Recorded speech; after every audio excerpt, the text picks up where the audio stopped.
देना। हमारे साथ निपुण जी भी फॉरेन एक्सपर्ट मौजूद हैं, आपसे समझेंगे। अमेरिका बीच में हस्तक्षेप कर रहा है, अमेरिका ने पाकिस्तान को बैकफुट पे आने को कहा। ये चीज पाकिस्तान को कल भी समझ में आई थी। आज जो सेना की प्रेस कॉन्फ्रेंस हुई भारत में, उसमें भी ये कहा गया था कि अब आगे कुछ होगा तो पाकिस्तान जिम्मेदार है। इस पूरे लिहाज में आप अमेरिका, भारत और पाकिस्तान के इस रोल को कैसे देखा? देखिए, सिंपल सी बात है, भारत ने जो कार्रवाई की थी वो आतंकियों के अगेंस्ट की थी। ना तो हमने मिलिट्री, ना हमने सिविलियंस को, पर जब पाकिस्तान ने टारगेट किया तो सिविलियंस को टारगेट किया। पुंछ में हमारे 16 लोग मारे गए, तो ये सिंपल सी बात है, एक्ट ऑफ वॉर की तरह था। और अमेरिका की हम बात करें, फ्रांस की हम बात करें, रशिया की बात करें, तीनों देशों ने स्पष्ट रूप से कहा है कि we are stand with the India. Reason, क्योंकि इंडिया जो फाइट कर रहा है वो टेररिज्म के अगेंस्ट कर रहा है, और ये जो पाकिस्तान है that is the epicentre of the terrorism.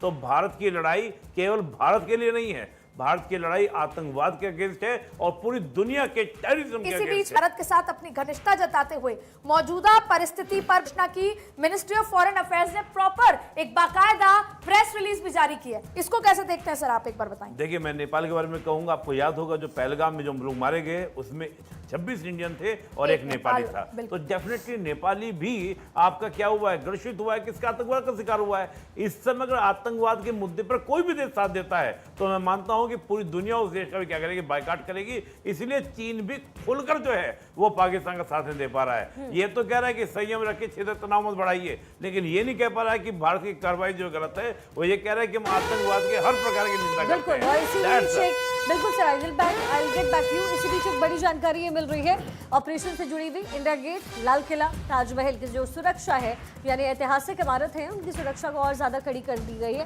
क्योंकि जाहिर है अदिति, जिस तरीके से इस्लामाबाद है, कराची है, जो अटैक भारत की तरफ से हुआ, उसके बाद पाकिस्तान जिस तरीके की हरकत करता है, रिटेलिएट करने की कोशिश करेगा। और शायद इससे जो मॉन्यूमेंट्स हैं उसको सेफ एंड सिक्योर इस समय किया जा रहा है। ये तस्वीर अब से कुछ देर पहले की अदिति आपस का जिक्र भी कर रही है। लेकिन शिखा, मुझे लगता है कि शायद एहतियातन हो सकता है कुछ देर बाद ये भी खबर आई कि सरकार अभी फिलहाल एनसीआर के स्कूलों को भी बंद कर दे, बच्चे ना जाएं। और एक और बात बता दें कि हमेशा हमने, शिखा आप बताइएगा, रिस्पॉन्सिबल नेशन होने का हमेशा हमने रोल निभाया है।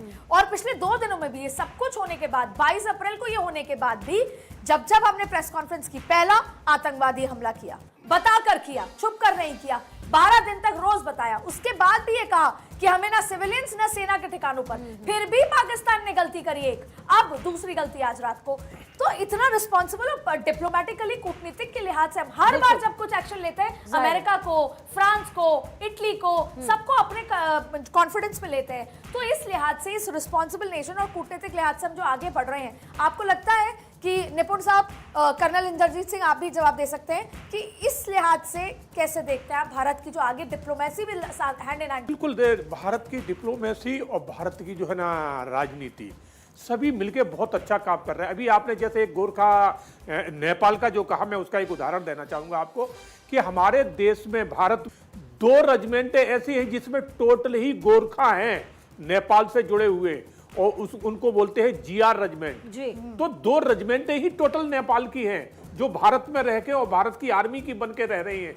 तो भारत, नेपाल और भारत के संबंध ही ऐसे हैं, वो कहीं दूर है। आपको रोकना चाहूंगी शिखा, देखिए लगातार इस समय हाई लेवल मीटिंग चल रही है प्रधानमंत्री मोदी और सेना की तरफ से जो प्रेस कॉन्फ्रेंस होनी थी उसे अभी फिलहाल पोस्टपोन किया गया है, क्योंकि ये जो जवाबी कार्रवाई है वो लगातार हो रही है। तो अभी ब्रीफिंग में थोड़ा सा समय लिया जा रहा है सेना की तरफ से, लेकिन तीनों ही विंग की जो प्रमुख है उनकी मौजूदगी है, सीडीएस की मौजूदगी है, प्रधानमंत्री मोदी के साथ हाई लेवल मीटिंग इस समय चल रही है। और जाहिर सी बात है कि अब अगला स्टेप क्या होना चाहिए निपुण जी, ये तय किया जा रहा है। हालांकि पाकिस्तान से कि उसका रिटेलिएशन उसके ऊपर भारी पड़ेगा, लेकिन क्या लगता है आपको, चाइना या फिर एक्सटर्नल सपोर्ट की वजह से जो दमखम पाकिस्तान दिखा रहा है उसकी वजह रही आज के हमले की, अटैक की? नहीं, देखिए, चाइना का भी अगर हम एक्सटर्नल सपोर्ट की बात करते हैं, चाइना तो पीछे है, उसके बैक में है, लेकिन इस बार ओपनली चाइना सामने नहीं आ पा रहा है। रीजन क्या है कि पूरी दुनिया जो है वो आतंकवाद के अगेंस्ट खड़ी है।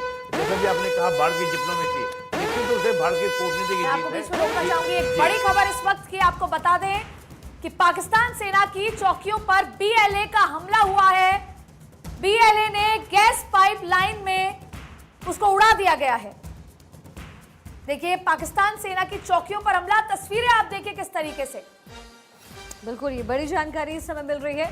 बीएलए के गैस पाइपलाइंस उड़ा दिए गए हैं, ये बड़ी खबर इस समय मिल रही है। बलूचिस्तान में बीएलए का पर जो है पाक का हमला, पाकिस्तानी सेना की चौकियों पर हमला किया गया है। बलूचिस्तान लिबरेशन की तरफ से ये जो बड़ा हमला है वो हुआ है। बीएलए के गैस पाइपलाइंस को उड़ाया गया। बलूचिस्तान में बीएलए का पाक सेना पर हमला। तो एक तो देखिए सर, ये पाकिस्तान खुद अपने ही घर में गिरता हुआ नजर आ रहा है। ये तो मैंने आपको पहले ही कहा था कि आप देखिए सुबह तक खबरें आने लगेगी, टीटीपी एक्टिव हो जाएगा, बीएलए बीएलएफ सारे ऑपरेशन एक्टिव हो जाएंगे। और पाकिस्तान आज के दौर में ऐसा कर रहा है। तो मैंने कहा था कि 1971 में उन्हें बधाई दी थी कि बधाई बेटा हुआ है। अभी दो बेटे तैयार है, बलूचिस्तान और खैबर पख्तूनख्वा होने के लिए सबसे तैयार। बड़ी बात सर ये है कि बलूचिस्तान में तो अभी हमने देखा कि कैसे खैबर पख्तूनख्वा का इलाका जो है वो हो गया, बलूचिस्तान का इलाका हो गया। ये तो फ्लैग लेकर के खड़े हैं कि भाई पाकिस्तान को खुद से कैसे कब अलग करे। तो sir I think this is the high time to be with India. बिल्कुल, ये जिस दिन पहला हम जो हमारा अटैक नहीं हुआ था उससे भी पहले ये बीएलओ ने कहा था कि भारत अगर अटैक करता है तो हम सबसे पहले जो है ना पाकिस्तान आर्मी पे अटैक करेंगे। तो वो तो पहले से ही डिक्लेयर था। और सर बलूचिस्तान को किस तरीके से उल्लू बनाने का काम किया था 1947 में। बलूचिस्तान हमेशा से अलग प्रांत बनकर रहना चाहता था और कैसे बेवकूफ बनाने का काम पाकिस्तान ने किया और बलूचिस्तान को अलग बलूच तो शुरू से कहते हैं कि हम पाकिस्तान का हिस्सा है ही नहीं, हमें तो जबरदस्ती इन्होंने कैद करके रखा है और उनके जो अधिकार हैं वो उन्हें कभी दिए ही नहीं गए। जबकि उनके साथ पूछो जितनी जाती हुई है बलूचों के साथ, उनके बच्चों को उठा के ले जाते हैं, उनको मार देते हैं, क्या करते हैं, उनकी महिलाओं के साथ दुराचार होता है। तो बलूच को तो इन्होंने बिल्कुल जो कहते हैं ना एक तरह से गुलाम बना के रखना। कह सकते हैं अदिति कि अपने ही घर में जो है वो सेफ नहीं है इस समय पाकिस्तान के अपने ही लोग जो है बलूचिस्तान के जो लोग हैं उनको ले डूब रहे हैं। बिल्कुल बिल्कुल। और बल्कि आज जो हुआ ये उकसाया गया, कितना संयम आप भारत आज नहीं कि 1947 से लेकर अब तक, उसके अलावा भी छोड़ दीजिए 2001 से लेकर 2025 तक इतनी बार हमले हुए। डिप्लोमेसी के लिहाज से पानी बंद नहीं किया, हमने डिप्लोमेट्स को वापस नहीं भेजा, राजनयिकों को वापस नहीं भेजा।